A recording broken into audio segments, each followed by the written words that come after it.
topic 1, which is talk about organic diet for live imaging. And the talk is about in publishing Nature Methods, volume 18, 2021. And this paper, this part of the topic covers at least 6 different papers, but I give you a brief introduction of each individual techniques so that you understand the most advanced in organic dye in live imaging. So I want to ask you a question. So how many of you have ever done live imaging? Let's try. I don't know if I have managed the Slido.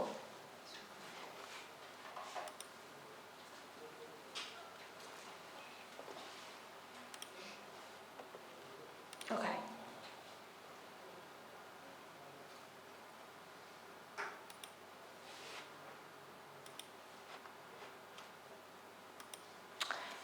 I'm actually using a Mac computer, so I cannot embed the Slido in the PPT. But I was told that there will be a Mac version by the end of 2023, so next time I will be able to do it. So I want to know how many of you have ever do live imaging. So 1, yes?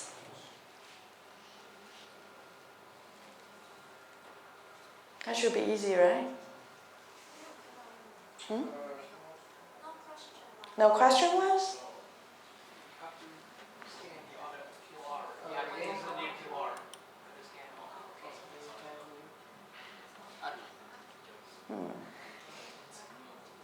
Is it wrong?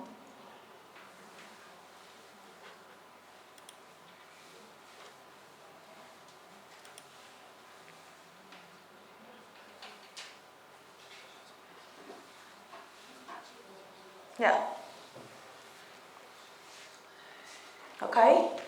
So some of you have ever done the live imaging, so that will make the talk easier for you. But for others who has never done the live imaging, you have to think about why do we need to do that, and what are the potential limitations of doing live imagings.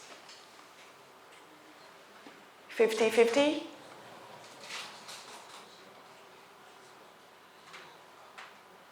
Yeah. These actually easy questions are just for you to practice, but I actually need you to practice type in questions. Especially when the later talk, you will have to raise your own question in the student presentation. So this is just a few tests. Okay, I think we have 50-50, so it's nice. 50% of the students have tried the live imaging. I believe those would come from the lab within a few, most of them come from my lab and also from a molecular medicine department who had ever tried the cell biology studies. And so there are a few microscopes available for live imaging. And there are one in my lab, one in Yu Junling's lab, and also there are core facility microscope in the 3rd floor of this building. So if you need to do so, you need to get training with the type microscope, and also you need to get licensed by participating at least 2 physical tests. Okay, so if you need to do so, I think we have opened up training courses once every semester. So just remember to register those courses. Good. So very good. Most of the students has participated, have ever tried the live imaging. So how many of you expect to do so for your own research of interest? Let's see. I think that's the last one. I should have. Oh, okay. This will be questionnaire in a second. What kind of live imaging would you do for your own research? So you can pick up the answers. It's multiple choices.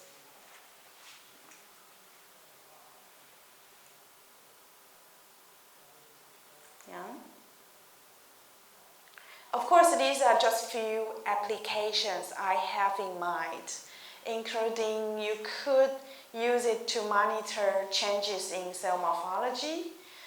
In the presence or absence of drugs treatment, you could image cell cycle progression. Most of the initial studies working with mitotic progression, or you want to see how cell dies when you treat anti-cancer drugs, or you want to see compare the speed of cell proliferation in normal cells versus cancer cells. Okay, and you could use live imaging to monitor the dynamics of specific proteins, such as the trafficking of intracellular compartments, and you also use it to monitor protein-protein interaction.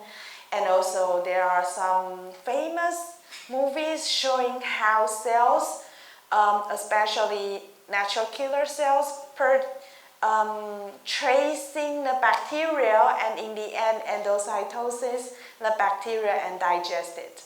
So live cell imaging offers you a lot of possibilities to see a lot of things. Okay, so I believe most of you have managed to do so. So most of the people have done live imaging, and you can imagine there's a lot of application you can do in the lab.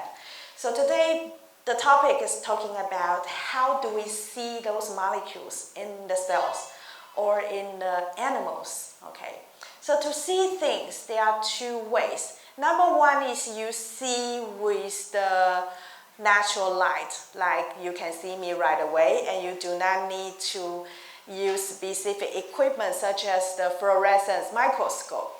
So for those, you actually do not need specific equipment to adjust the wavelengths of your camera or your eyes. Okay, but sometimes to differentiate different compartments of the molecule, you would like to label things with different signals. In this case, fluorescent proteins or fluorescent dyes offer you different possibilities to see things at the same time.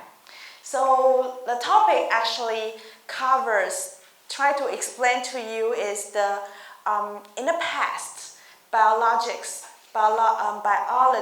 often use fluorescence protein to monitor dynamics of intracellular components by live imaging. But this topic covers you that there are new developed organic dyes, chemical dyes that could also be used for live cell imaging. So as you can see that we have developed a lot of fluorescent dyes and cover different colors, okay? And so let's start with live cell images. This is a movie done in my laboratory and is a primary human hepatocyte growing on a cover dish, okay? What do you see? You see cells moving around on the dish, right?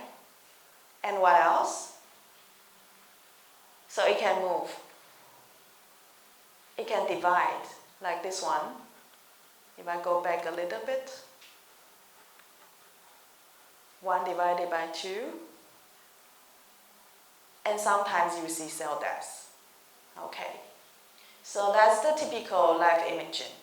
And you actually do not need any specific equipment to see such imaging, except you have to pay attention. You take one image every 3 minutes, then you keep on taking image for continuously, I think 24 hours. Then you stack these time-lapse images in a movie. That's what we see. Okay. So that shows you the changes in overall cell morphology, and that shows you the progress of cell cycle progression. So you could see cells enter into mitosis. You see rounded up cells. You see cell division, right? And you see cell migration. I think that's it, because you do not apply any specific technology. But what if you want to see more? Then you will need to specific technology or even increase the resolution. Okay, so I'm going to show you one of the example that is also live imaging done in my lab. This is the hepatocyte expression carry hepatitis B virus. So you see on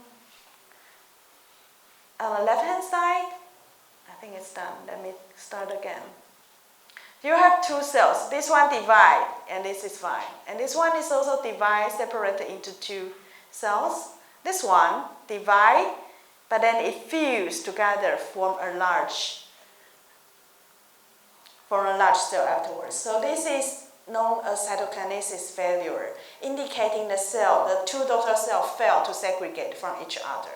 Okay, but this only tells you that the cell cannot segregate from each other. But what we cannot see the detail of chromatin structure. So we don't know what's going on with the DNA. We don't know what's going on with the microtubule. Okay, so by typical white light microscope, that can tell you general morphology, but cannot offer you a detail of the property. So the scientists started to try to image specific intracellular compartment by using fluorescence proteins. So this is Roger Chen, who won the Nobel Prize in 2008, and he is the first discoverer of green fluorescent protein. So this is the structure of the GFP protein. Has a lot of beta sheets, and in the middle, this is the fluorophore structure in the middle. Okay, so a lot of fluorescence protein were actually identified from deep seas, from oceans, because a lot of ocean, even algae or the jellyfishes actually emit fluorescent proteins. So this is one of the major compartments. And Roger Chen actually has a very good, I think it's an excellent talk on the YouTube, on the eye biology part, talking about how the GFP is developed and how these different fluorescence protein has been modified and generated. So currently, if you see on this image, which is actually is a agar plate, covered with different E. coli, carry different fluorescent proteins. So the students did draw this E. coli on the agarose plate and then emit with UV light. So we have now a collection of more than 20 different fluorescent proteins in a row. And if you need more, I think you can go to the Edgene website, and they have a whole bunch of the collections. Okay, so at this moment, you can always buy this plasmid online, and you're welcome to check on the eye biology YouTube. So why do we need fluorescent protein? That's because we would like to see the detailed molecular structure of the proteins. In this case, this is HeLa cells express histone H2B labeled with RFP. So the red signal indicating the chromatin. And the cells also expressing tubulin and fused with EGFP. So the green signal dictates the microtubules during mitosis. Of course, this is fixed sample.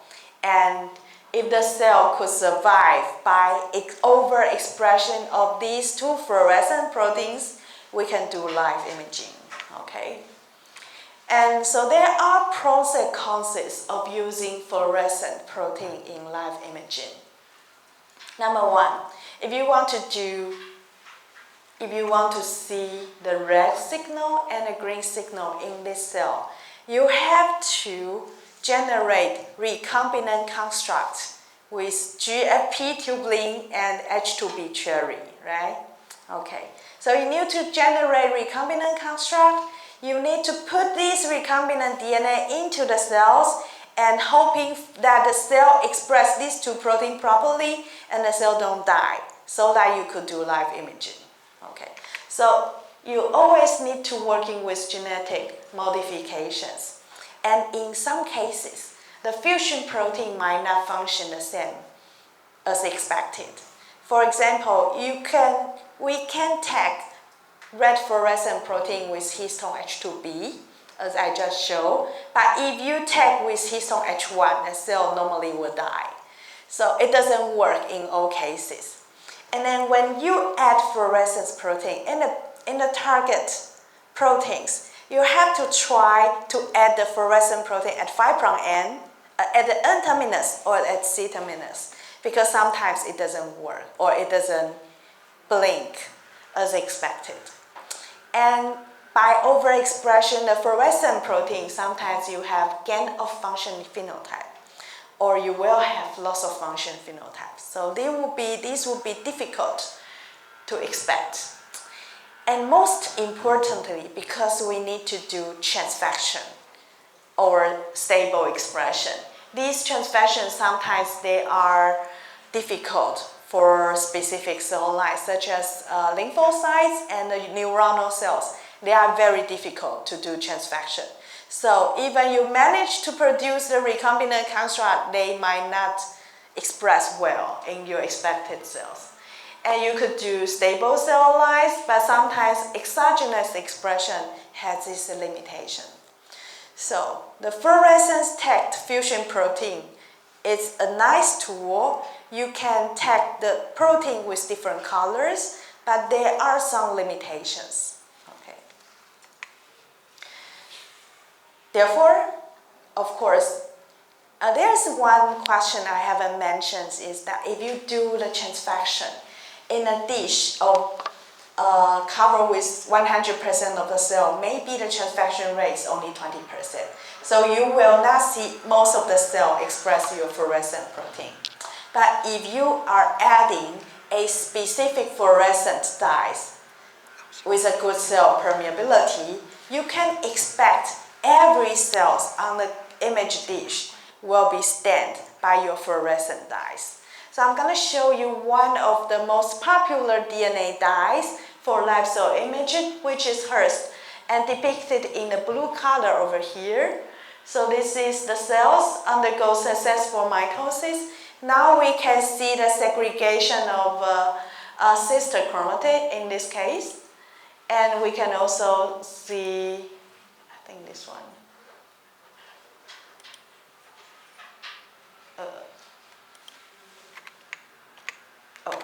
Sorry. It didn't work.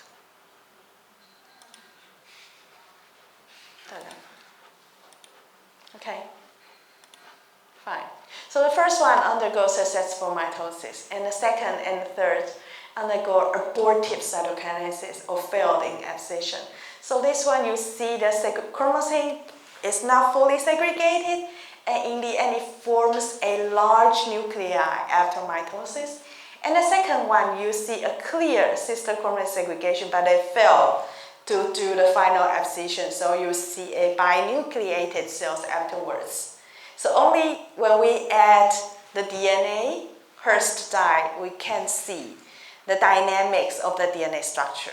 So that's a key of fluorescence dyes, because you can just simply add it. You do not need to do transfection, and you can see a lot of things. And of course, this fluorescent dyes also has its limitations. Okay, so let's think about the limitation. Number one, since you are adding a chemical dyes, the first property in it is that you need to have the dye be able to penetrate through the lipid bilayer of the plasma membrane to be able to label your specific intracellular compartment. So cell permeability is an issue. And number two, if you want to image DNA, your dye must be able to have a high affinity with your target compartment. So Hurst dye has a very high affinity with the DNA.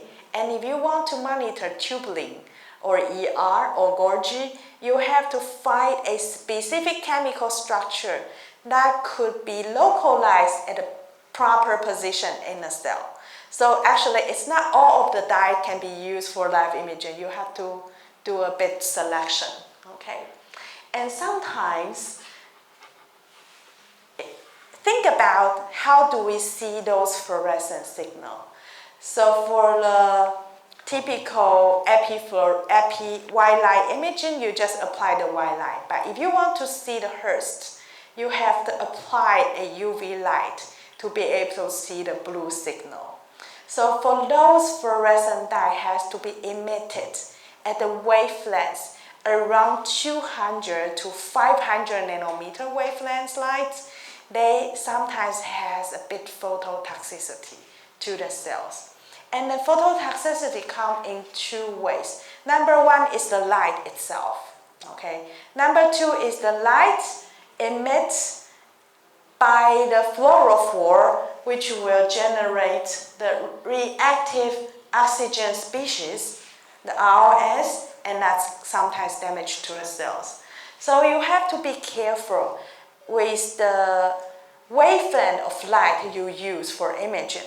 And you also have to be careful with the time the cell exposed to the light. So this will be something.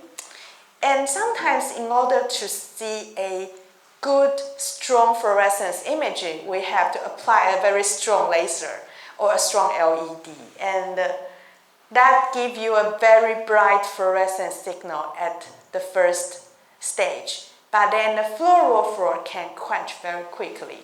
And sometimes it quenches within 10 seconds.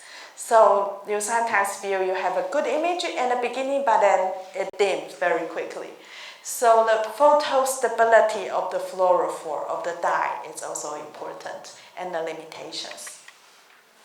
So there are a few things that the dye chemistry has to improve. Can it be brighter? Can it be more photostable? Can it be more self-permanent? Can it be less toxic? So that would be the key advance required. Okay. So I'm going to show you, I'm not so sure whether you are aware with the spectrums. So for each fluorescent protein or fluorescent dyes, the way it emits light is by the absorption of a specific wavelength of the light. So this is the sample. In this case, the GFP, you have a laser blue light emitted with the sample. So it absorbs the blue light and emits the green light. So you have all the fluorophore will have the absorption wavelength and the emission wavelength. So this is the channel of the EGFP. And I'm going to ask you to try this fluorescence spectral viewer. So if you could scan the QR code, go to this website, and see whether you could be able to find a spectrum of EGFP. And I think I can go to the website. I can show you how to do it. So this is one of the Novus ones. Okay. So this will be the spectrum. If you go to this fluorophore, you can find, let's say, EGFP. Oh.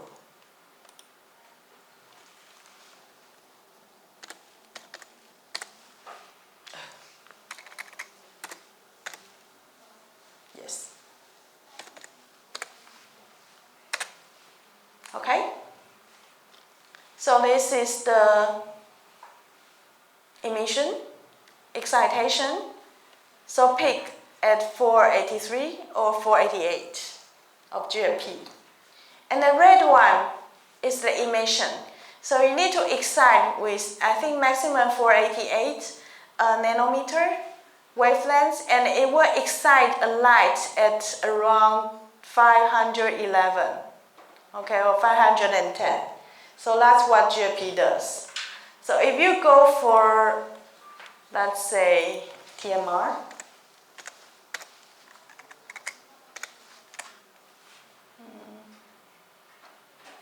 no, rhodamine.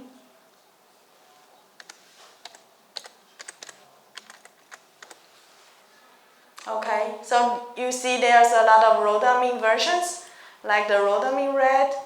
Then you see the rhodamine can be excited by 570, and emit a light around 592. Okay, so that's how you choose the fluorophore. And if you want to do multicolor imaging, you need to make sure the excitation wavelengths and emission wavelengths of the two colors should not overlap with each other. Otherwise, you will excite fluoro A and then emit with fluoro B. So this will be something you have to learn to check. Okay.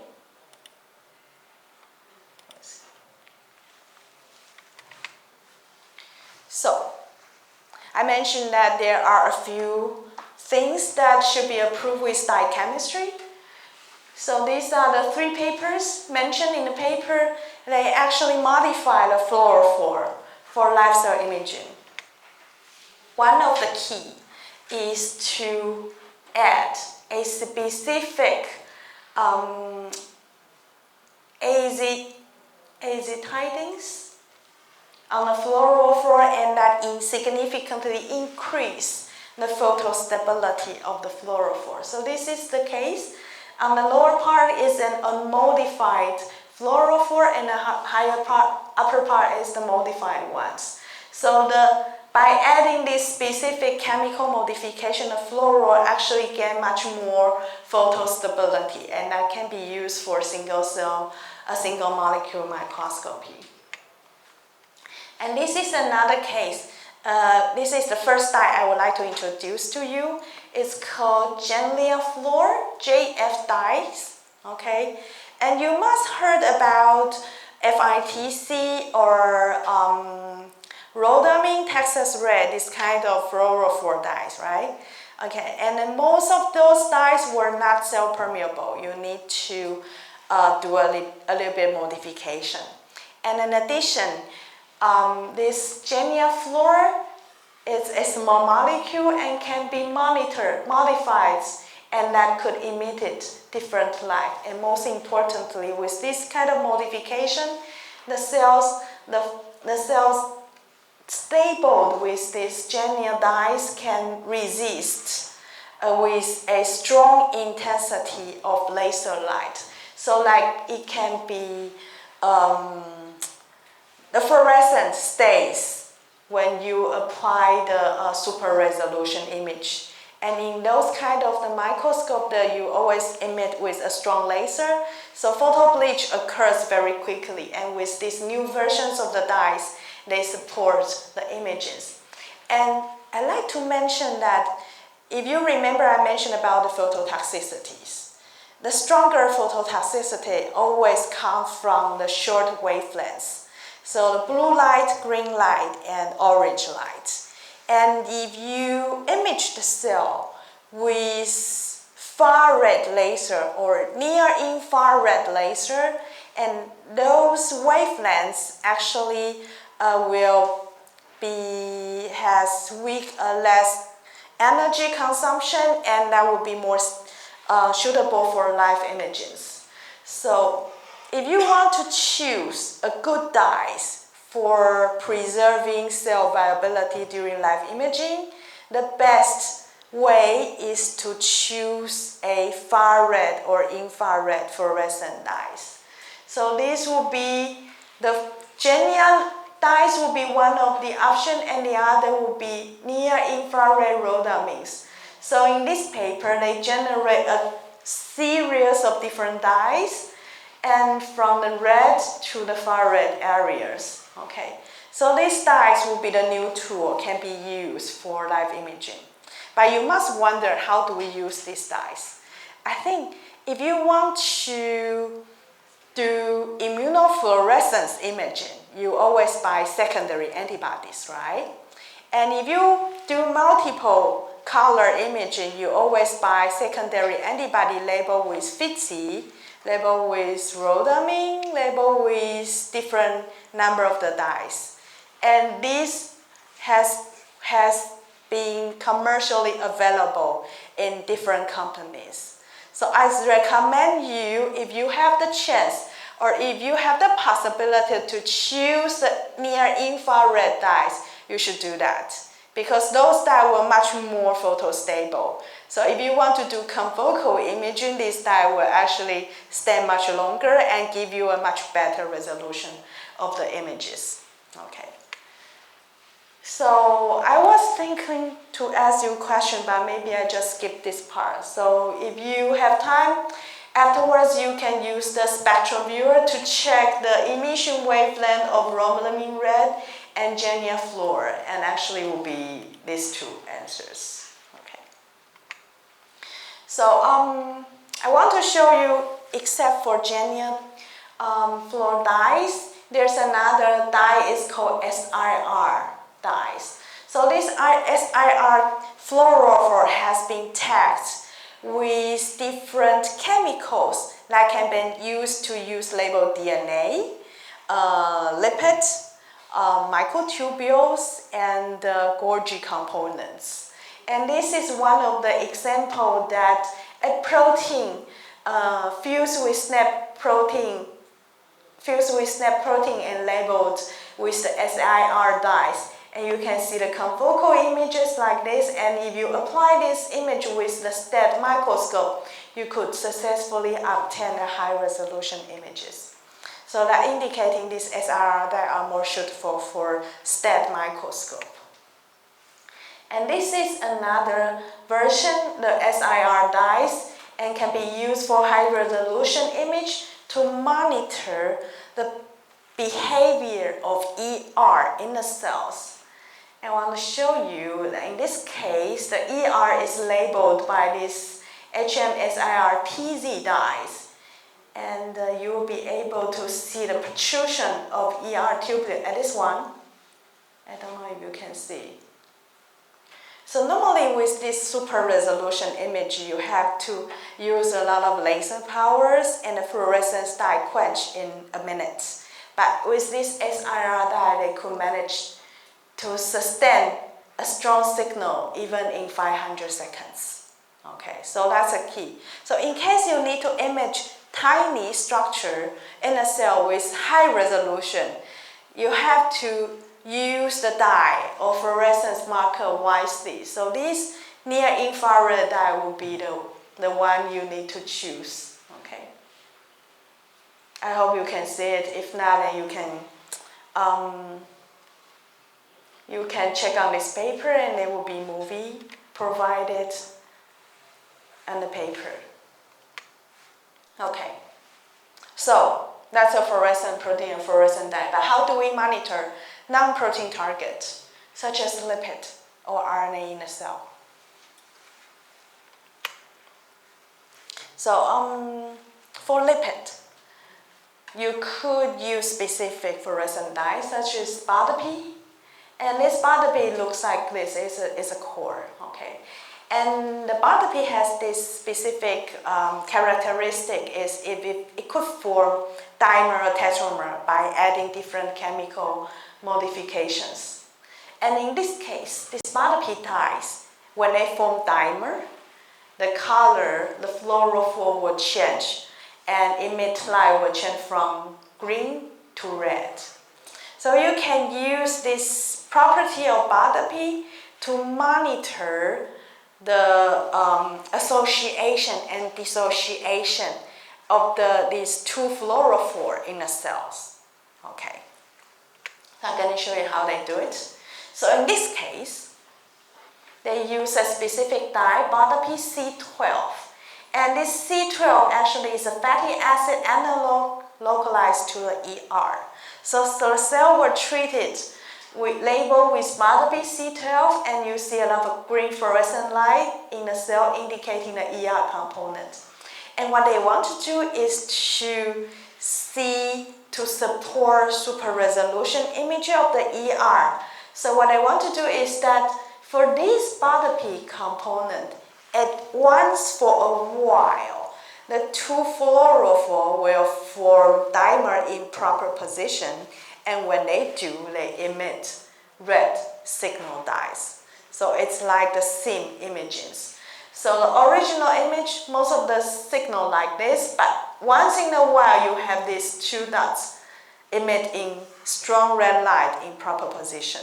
So if you image properly using the the single molecule localization microscopy, you will be able to obtain this kind of super resolution imaging using these dyes by monitoring the lipid performance.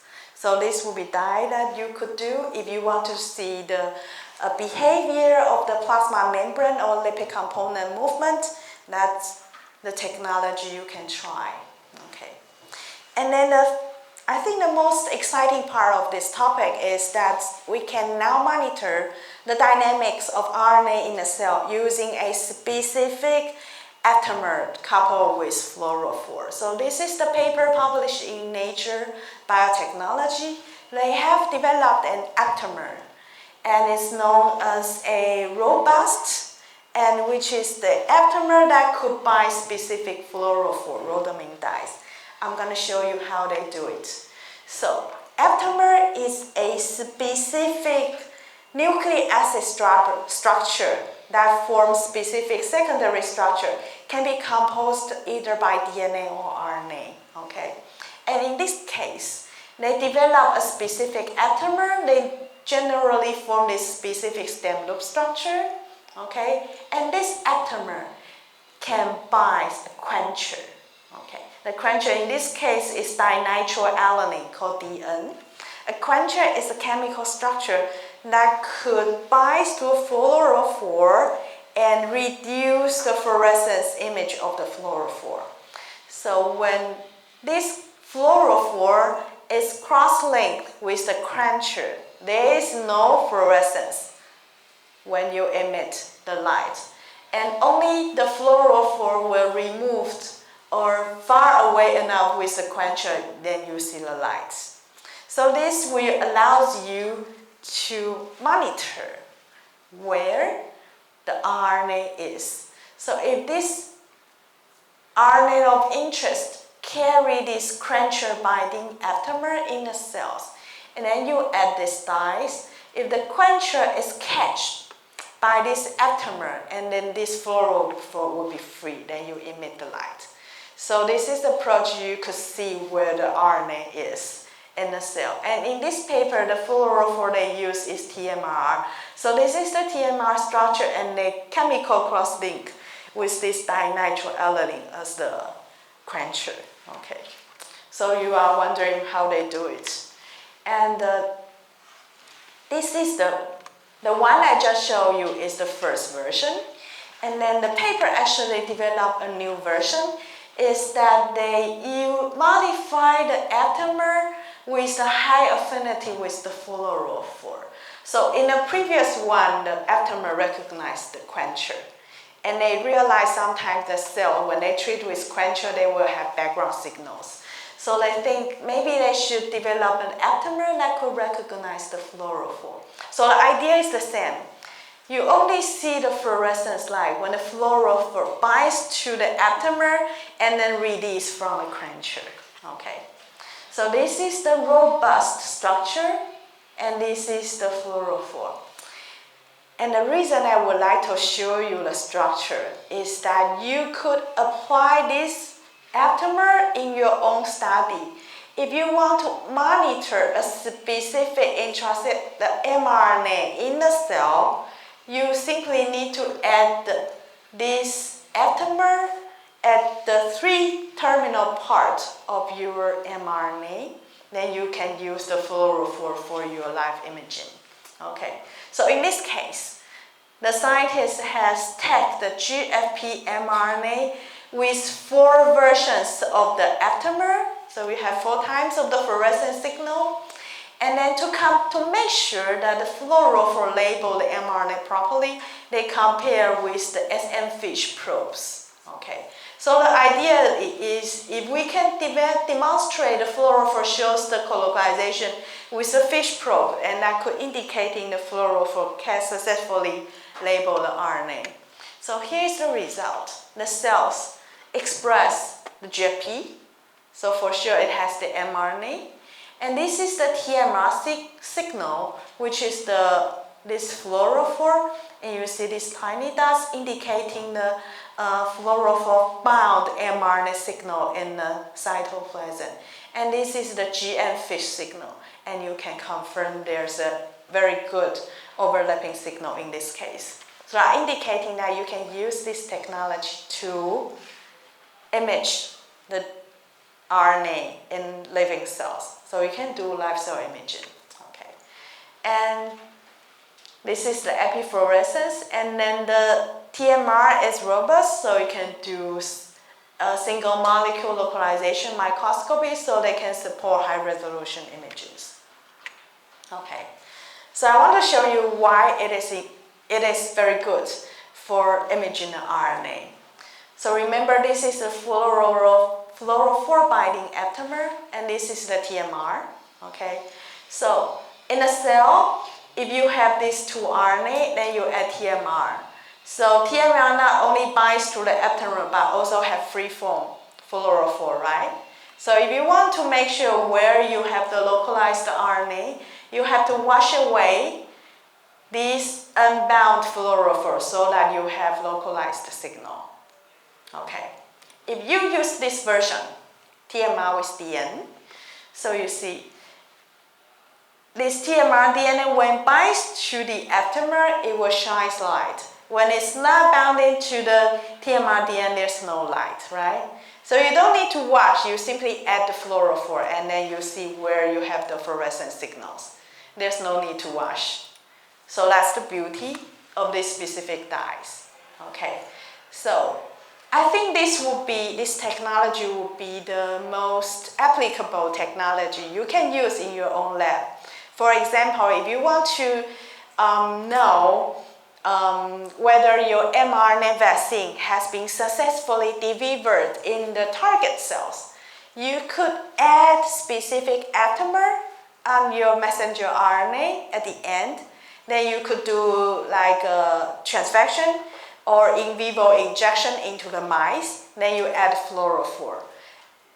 And by monitoring the fluorescent light, you could be able to trace where the mRNA distribution in the animal. So I believe that would be a next powerful application in future. Okay, so that brings the summary. The first topic covers the organic dye for live imaging, and I show you how the improvements is needed for dye chemistry in live imaging. So I have to care about the brightness, the photostability, cell permeability, and the cytotoxicity. And most important thing is that I think you have to keep an eye on the two useful dyes. The number one is Genlia fluor dyes, which range from green to near infrared. So for live cell, you like the near infrared wavelengths. And this one is quite photostable. So next time when you buy secondary antibody or you try to label your nucleic acid with fluorophore, make sure you choose the near infrared ones.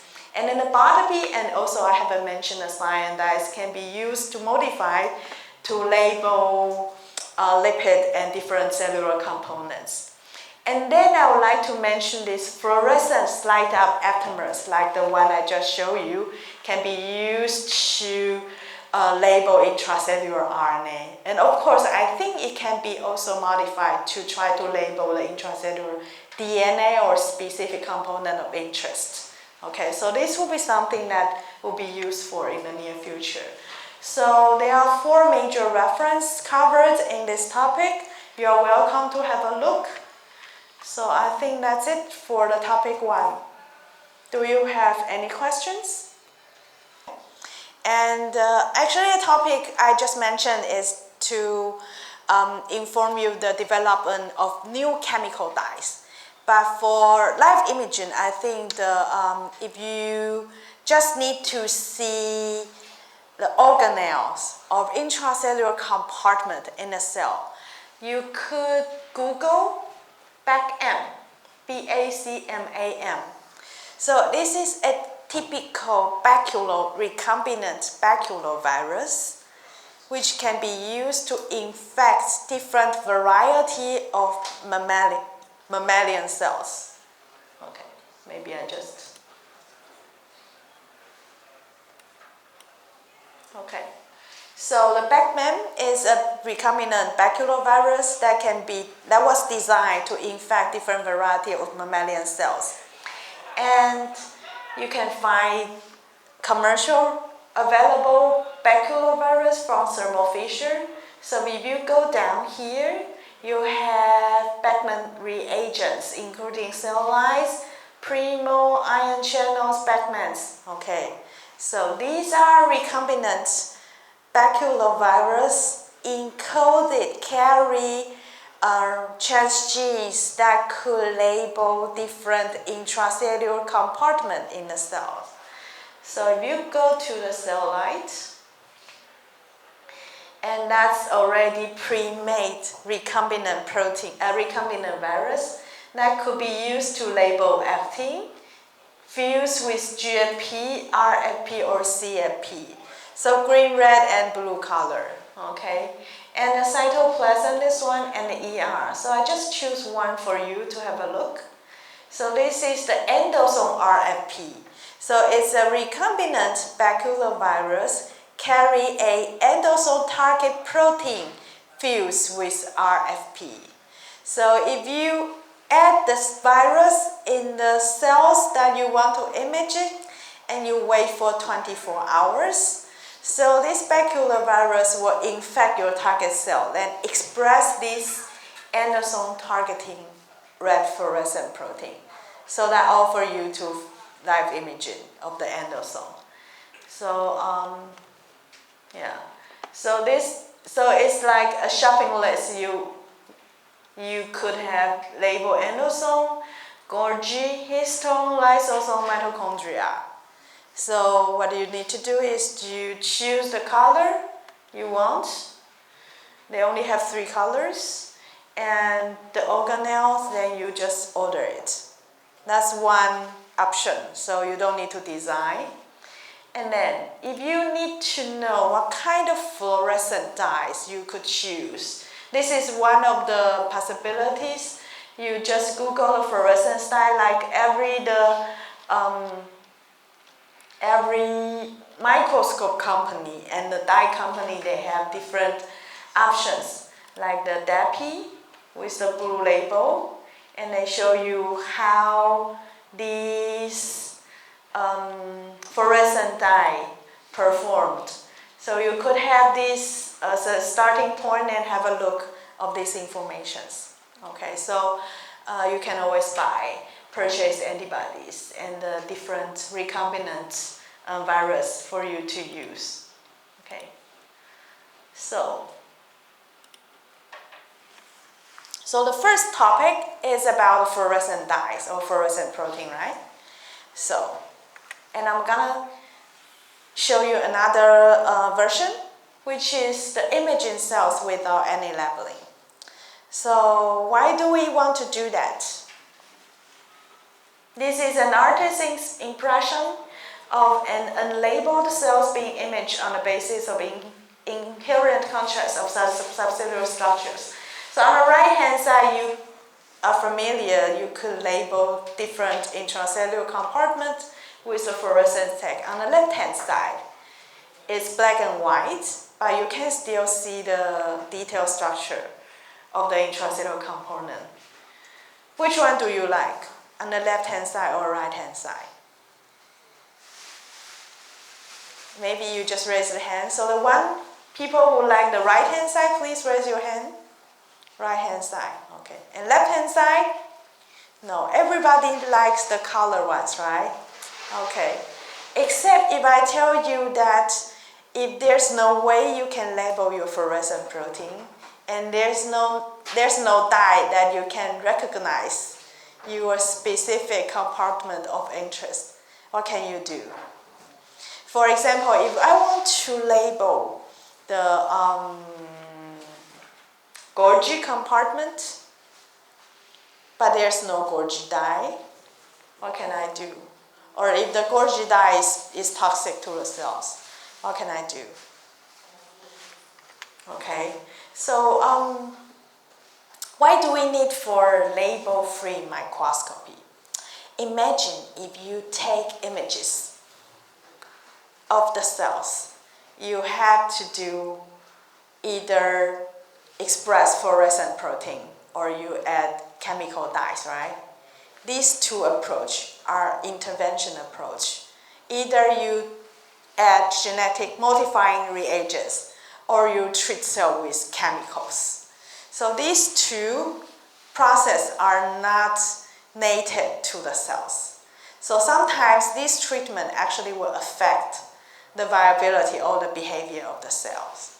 Not to mention that for these imaging techniques has its limitation with the light penetration. So you have problem to image thick tissues because you are limited by the penetration of the light. Okay.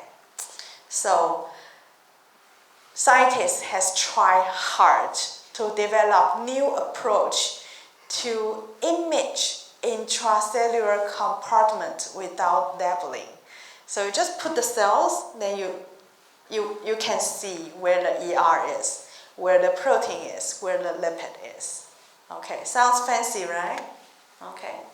So actually, scientists have tried this for a long time, and this is one of the most promising paper published in 2004, and using a specific technology known as the supercontinuous laser illumination and the interferometric detection.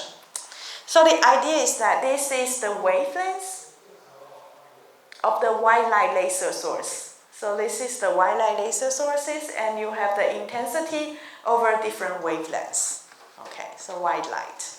Okay, so imagine you have a gold nanoparticle on top of a glass, and then you emit a white light to this area. So there are three possibilities. Number one, the light just penetrates through, nothing. Or you will have the reflex light, but has nothing to do with the gold nanoparticle. Or the light will be scattered by this gold nanoparticle.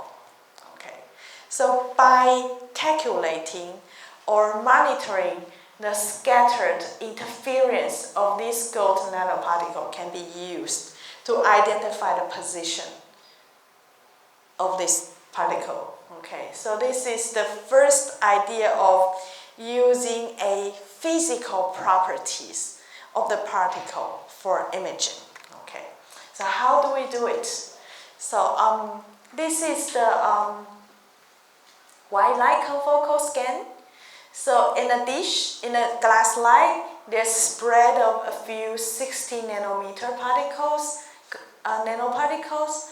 So in this part, these are the 60 nanometer particles. And if you draw a line on this area and you check the fluorescence signals, then it's like this. So these are the displacement, the length, and on several areas you have the peak signal indicating there's a bright signal over here. Okay. But since you know that the size of the nanoparticle is only 60 nanometer, and then if you check the light signal from here to here is around 260 nanometer, which is much larger than 60, right? So you could find the peak area of this peak and then define the middle 60 nanoparticle would be where this tiny dots it is. And the other signal were actually the light scattered from the particles. Okay, so with this you could have defined a real 16 nanometer dots on the image by processing the image after acquisition. Okay, so you could do that by applying a specific interferometric trick, scattering microscopy or ISCAT images. So it is difficult to imagine that such fuzzy signal like this, after processing, could be refined as a distinct dot on the right-hand side. So actually, scientists is able to apply a filter that transforms these dark matter into tiny dots. And these white dots actually are the dim signals that is missed on the right-hand side, on the left-hand side. So in principle, this is a new technology. It's difficult to explain, but it actually combines the interferometry and the light scattering techniques to improve the resolution of the image. Difficult to imagine, but just trust me. And then imagine these signals actually can only provide where the particle is. But if you combine with the mass spectrometry, you could actually not only see where the particle is, but also you could know how big the particle is. So this is a glass slide and covered with different size of the protein component. And you know some of the protein are small, some of the protein are large, right? So if you put the light, in this case, instant light, does not pass through any protein, so there's no effect. But if you light is bumped into this small protein compartment, it will generate a scattered light like this one. Okay, in a real image, it's like this one. And if you encounter a larger protein, it forms a larger scatter light. And you can actually process this image in the computer. Okay, so then you could monitor, and then they found that the scatter light, the mass of the polypeptide is proportional to its scattering signal. So you could use the scattering signal as an index to reflect the particle size of the protein. So to put it simple, the larger protein and then the larger scatter light. Okay. So it's like you can weight the particle on the image, or you can measure the size of the particle on the image. So the scientists actually use this technology, so they have a lot of calculation, and in this case, they measure the sequence. They put different number of known size particles. So this you have sequence mass data, and to check their scatter signals and show there's a good linear proportion between the molecular size and the scattering size. So you can use this to reflect the mass. So this is a technology known as mass photometry. So you take photos of the particle, but then you use this regression method, you could sort of measure the mass of the protein. So it's like, mass spectrometry. You could actually measure the mass of the target protein, and this is using images to measure the mass of the protein. Okay. So, and this one could be used for monitoring protein assembly and disassembly, and often also you check the protein complex in a lipid bilayer. So I'm going to show you how they do it. So this is the first case published in Nature Method 2021, and the title is "The Mass Photometry Enables Label-Free Checking and Mass Measurement of Single Protein on Lipid Bilayers." So what they have done is they put proteins on a lipid bilayer. Imagine that you could use the same approach to monitor SARS-CoV-2 spike proteins on the virus envelope proteins. Okay, so this is a lipid bilayer, and they put the proteins over there, and then they take images, the raw data like this. It's very blurry, right? But if you calculate the scattering signals of each individual component. Then you regress it, and then you see there are 3 major dots over here, and in the 3 sequential time 0, time 174 millisecond, 321 millisecond, you see these dots actually move along on the lipid bilayers. Okay, so you could use this technology to pinpoint the movement of single molecules on a lipid bilayer.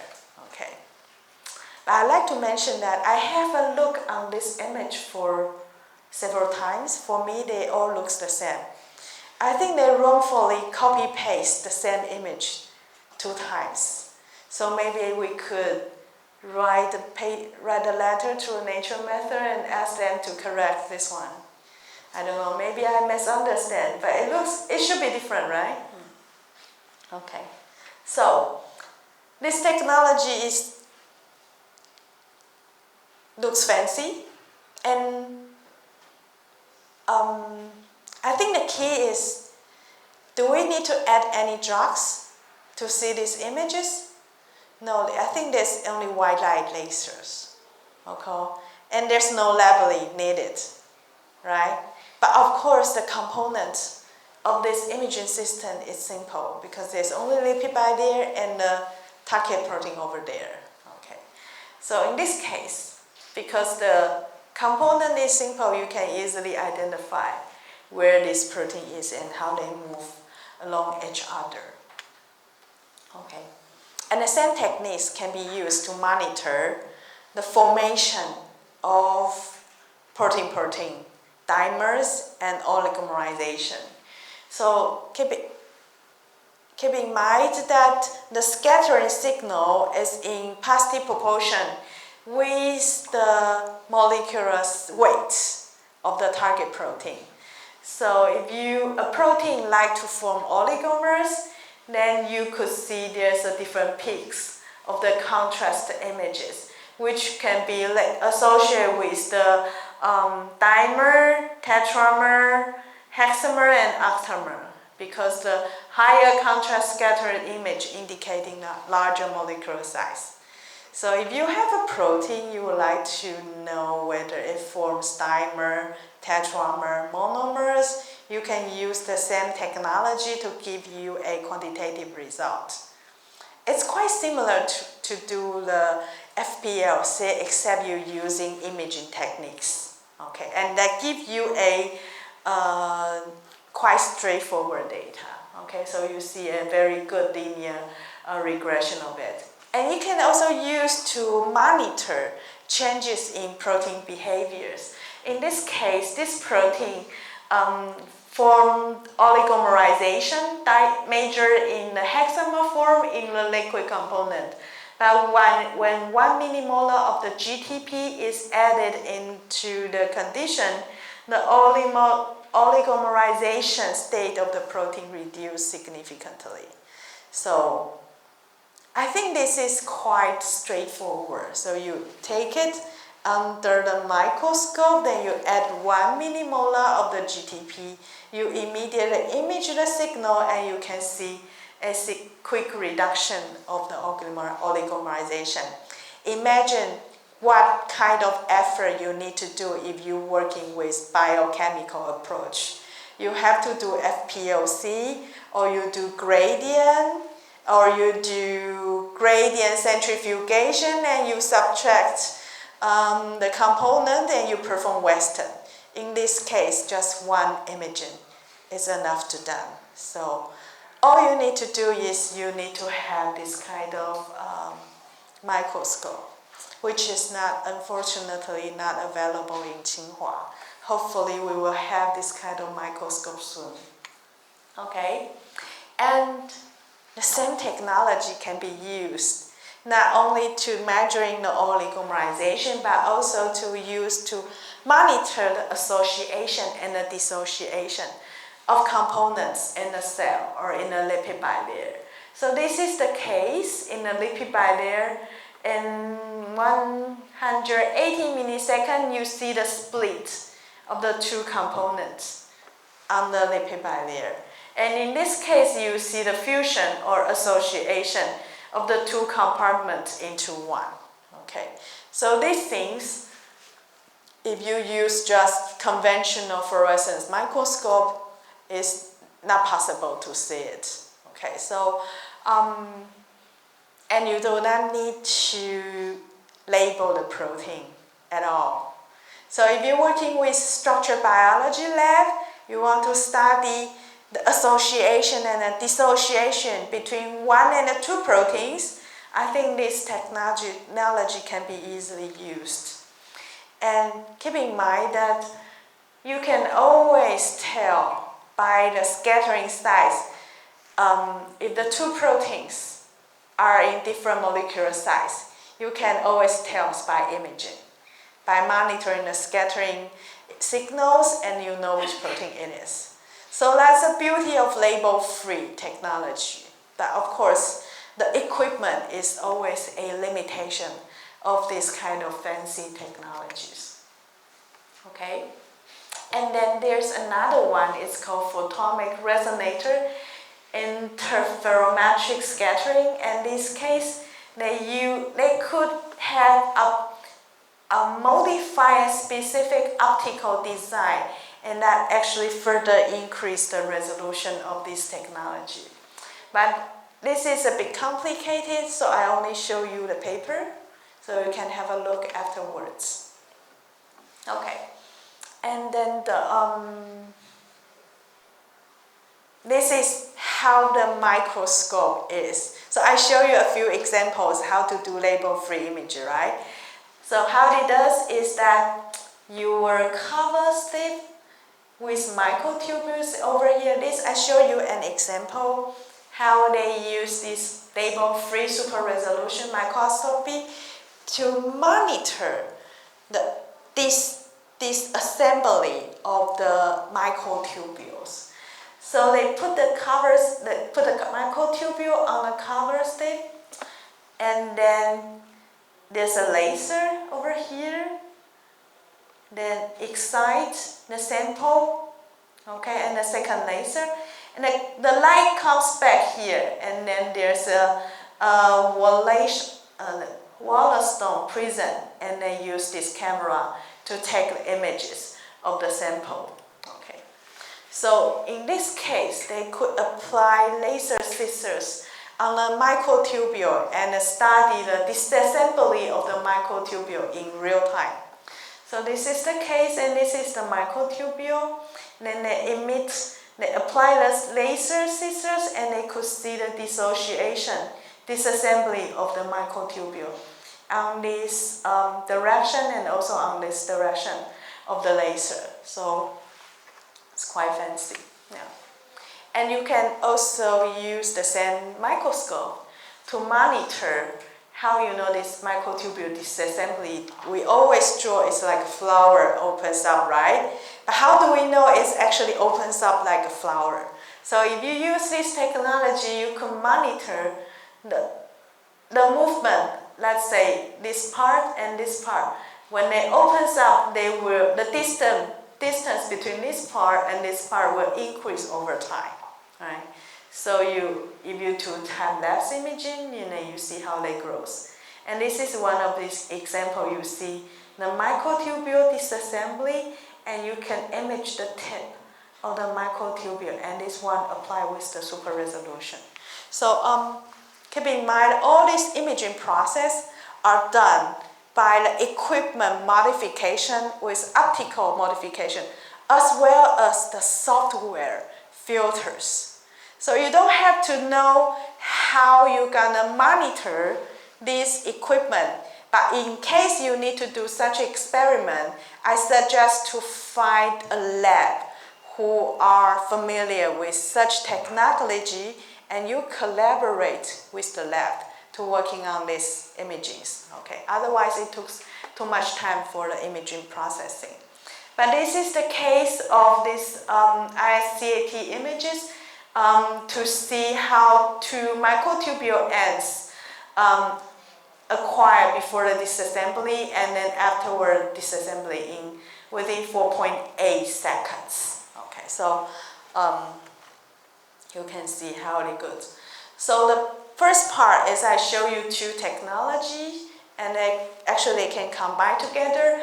The number one is you can use the interferometric scattering microscopy that could use to image and check nanoparticles.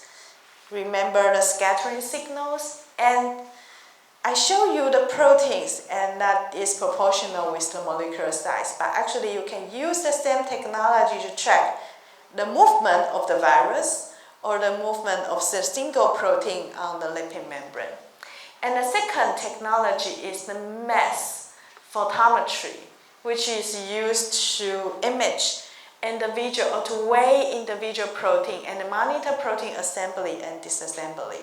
Okay, so you have to apply software modification on the image you have.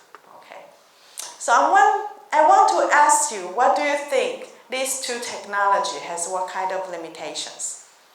So we could image proteins and particles without labeling, right?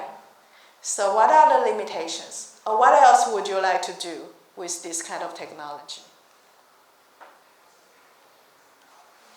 Yeah? How promising is the technique to visualize the subcellular level? Because in subcellular level there are massive components, and how to distinguish specific particles. Thank you. Very good question. So when we apply this technology in a cell, and there's a lot of stuff over there, right? How do we distinguish protein A and B? Especially there are tons of other different proteins in the cell, right? So it will be difficult.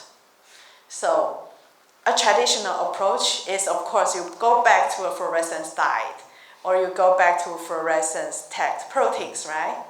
But of course, this topic is about label-free technology, since it's a breakthrough, right? So they must be done something even better than this. So I'm going to show you. There's a new technology. I think everybody should, if you forget everything I talked about today, you have to remember Raman spectrometry, okay? A spectroscopy. So you know Raman? He is actually a physicist, and he won Nobel Prize in Physics in 1930, so it's a long time ago, okay? And Raman scattering is a physical property of the particle in light, and it is difficult for me to explain, so I actually want to show you the YouTube. So, wait a minute. I have to zoom it up. No, this is. Can I just quickly? Is there some? You can skip now. Right-hand Where? side, yes. Okay. Is there a sound?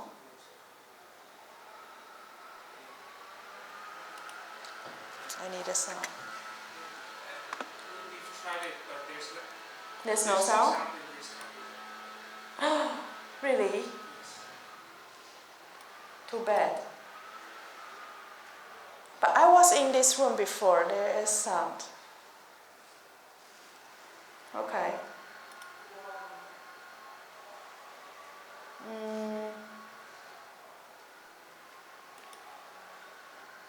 Okay, I have to mention it. What is Raman spectroscopy? So it compares the property of Raman and IR. So it measures the resonance or the spatial relationship between the components.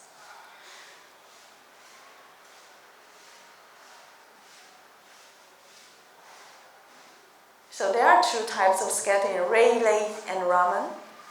And this one, if you excite the state and come back to the ground state, this is the ray light, and there's no interference.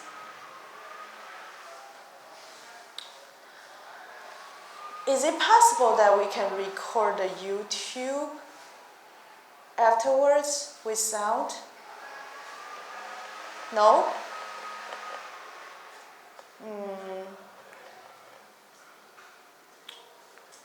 Okay, so this, when you have a wavelength excite to a particle, and by a few chance, you will have this Raman scattering, and in most cases, there will be this kind of Rayleigh scattering, and this one can be read by the different spectrum. So the same technology can be used to monitor the structure of the protein or the crystals. Let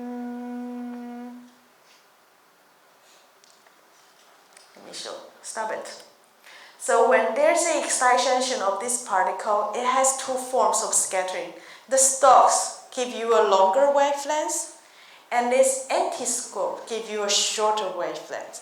By measuring the wavelength of this scattering, you could define the interaction between these three particles. And this interaction, this Raman scattering, is the basic principle used to define the protein structure in a crystal, protein crystallography.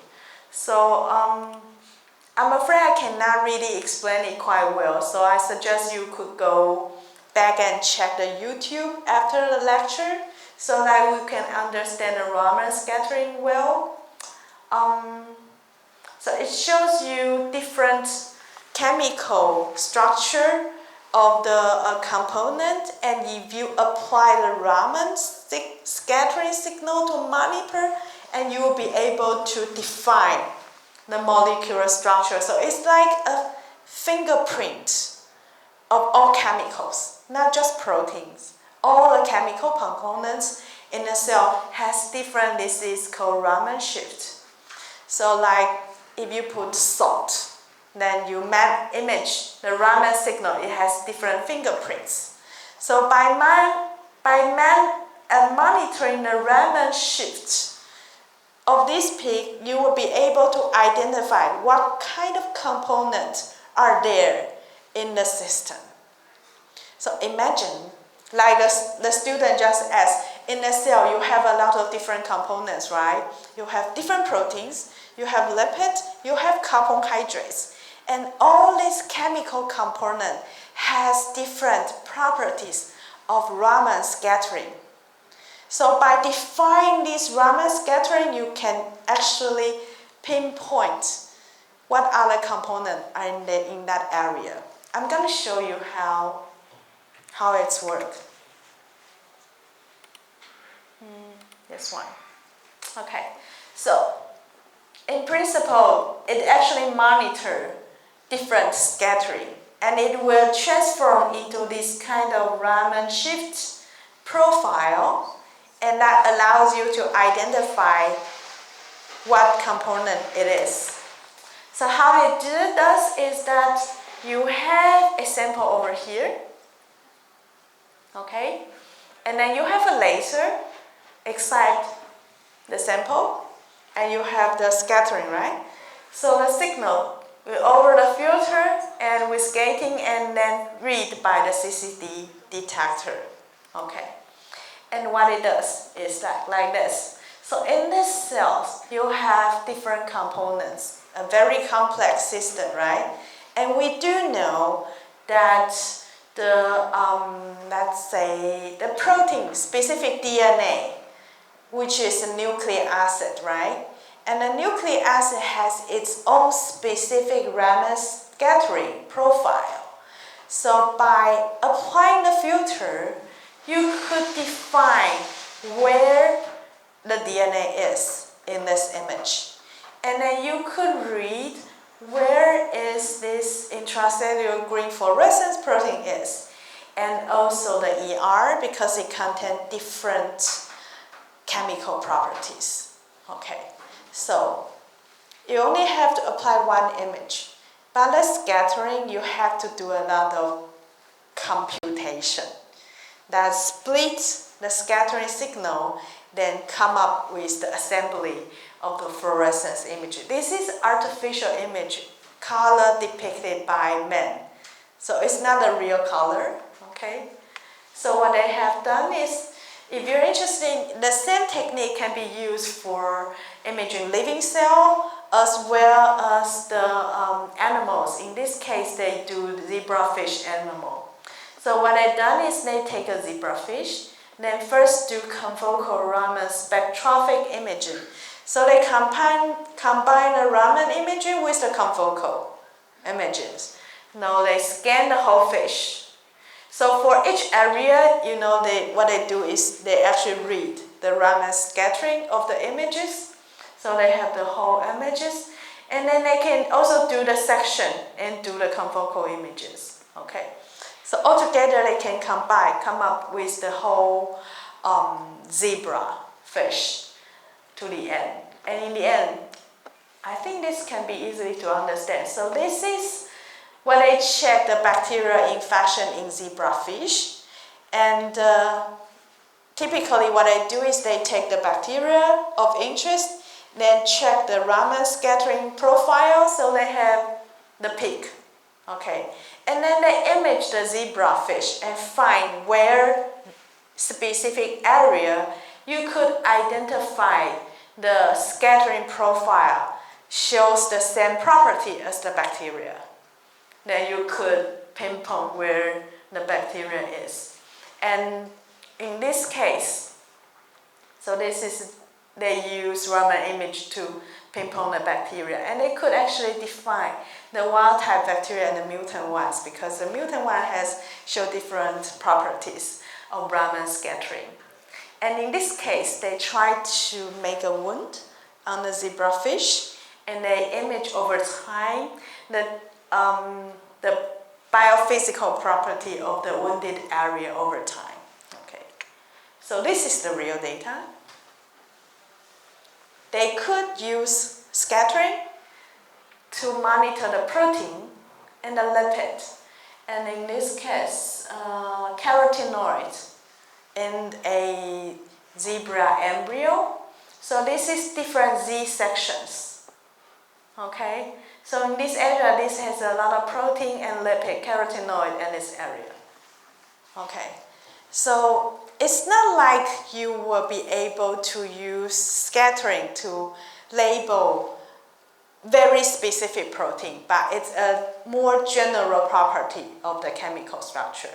So in this case, you could label the protein. It's not label, you could pinpoint where the protein is using this image area.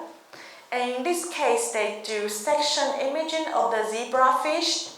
And you can see that the blue is the head. This area is head. And the red signal is the lipid. And the green signal is the protein. So this body area has more protein and this area has more lipid. And the key is the carotenoid here. This one is the yolk sac area has more carotenoid acid. So it's there's no label of the zebrafish. They only use the Raman imaging is able to detect the carotenoids in the zebrafish embryo. Okay, and this is just the general property, right? So if you combine with the fluorescence microscopy, if you add fluorescence dye, combine with confocal, so you will be able to see the general property of the protein, then use fluorescence dye to label specific protein in the embryo. So this could compatible with different imaging techniques. Okay, so I think this would be quite useful for imaging living cells and animals. And I would like to show you, I think the resolution is not that good, but actually this is the Raman imaging that could provide a good resolution of collagen, which is labeled in this color, and lipid is labeled in red color, and this one is DNA. So you see this is the scattering. So the DNA has this kind of peak, and collagen. Okay, so take one imaging and then process with the scattering, and you can recolor the image on the position. Okay, so this is label-free technology. Offer you 3 to 4 different colors, components, provide you with the localization and tiny detail structure in the organelle, in the tissue. So I think that's quite useful for this in vivo images. And then this is the last example, I think. So I show you what is the application of this Raman imaging. So this is a zebrafish embryo, and I try to image the tuberculosis, which is an area infected by a mycobacteria. So when mycobacteria infect the zebrafish, they were actually embedded in a condensed lipid droplet. And in the physical situation, the doctor will stain with this Zeno-Nielsen stain. And the dark blue area is the area with the dense lipid clusters, indicating the area where the tuberculosis occurs. Okay, and this is the TEM structure. So the red one indicating the mycobacteria are embedded in the dense lipid cluster. So in principle, you can only see it either you do the chemical dye staining or you do TEM. And if you do Raman spectrometry imaging, because you could define the lipid component scattering, right? So you could see this yellow area overlap with the red area, and you can define where the mycobacteria with the dense lipid cluster is. So you see the Raman, confocal Raman image provide much better resolution with the traditional chemical staining approaches. Okay, and of course you can apply confocal, so you get even higher resolution. And this is another case, is that they monitor the Raman imaging of the living zebrafish wounded with a wound. Okay, so this is a typical epi-white images, and this is the Raman images, and they can see over time the different property with the wounded endomember, and unwounded endomember will close it over time. Of course, this is just a general property, but let's say if you want to monitor how good a wound is closed in a living animal, how would you gonna do it? There's no way, unless you could have a specific reporter on it. But apply Raman, you can see simply by comparing the different biochemical property between the wounded area and unwounded area, you could define the cause of the wound. Okay, so that would be useful for study the wound closure mechanism, researches using the Raman images. Okay, and then so scientists has tried very hard to improve the technology using this Raman imaging, trying to discriminate different components or different particles. In this case, they managed to differentiate very similar but yet different bacteria on the same slides. So this is, they infect the zebrafish with wild type different bacteria. The red one is the wild type and the blue one is a mutant. So if you check the scattering Raman shift, these two bacteria looks very much the same. But simply there's a little bit big signal difference on the computer. They could differentiate the two signals. So they can actually use the Raman image to pinpoint where the wild type bacteria and the mutant bacteria is on the live animals. Okay, so it is a fast, straightforward approach to discriminate different compartments of the biomolecules in this system. So of course it takes quite a bit effort to make these quantifications, but I think it is possible in the future to apply this technology to discriminate different compartments in the living animals. For example, if you want to, my lab is working on hepatitis B virus, and in patients' liver, the virus infects more than 50% of the hepatocyte in the liver. So if we want to know what is the percentage of hepatocyte infected by the virus, the only way is to do the liver section, then you do immunofluorescence staining, then you calculate which percentage of the hepatocyte is positive for viral antigen, right?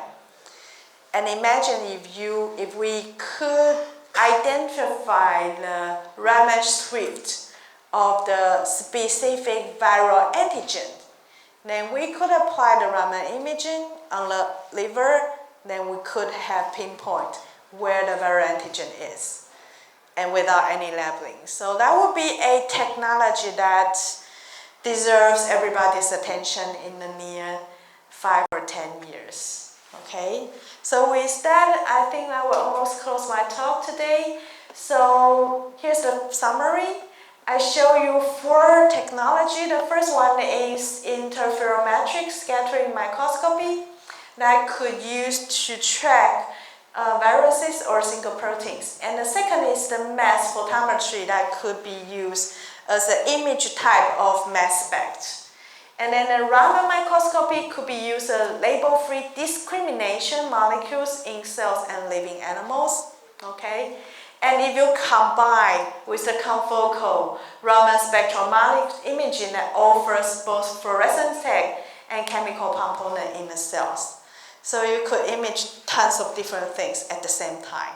Okay. So I think the Raman microscopy is a very powerful tool. I hope in one day, the National Tsinghua University will be able to obtain such techniques on our campus. Okay. So this will be a reference. For the Raman scattering, I highly recommend it to you to go back to check the YouTube movie. I believe they can actually explain much better for the Raman scattering and how the rationale and how it helps to identify the native property of the molecules and during images. Okay, so I think that's it for me for today. Any questions? Yeah. What if there is a mutated protein or mutated molecules? So how can these Raman imaging can detect these? Yeah. So it's something like the 2 bacteria type. So this is only different in 1 proteins. Yeah. So ideally would be to compare wild type and mutant proteins with the Raman scattering, then identify the difference in the shift. So then apply the calculation with the Raman imaging. Yeah.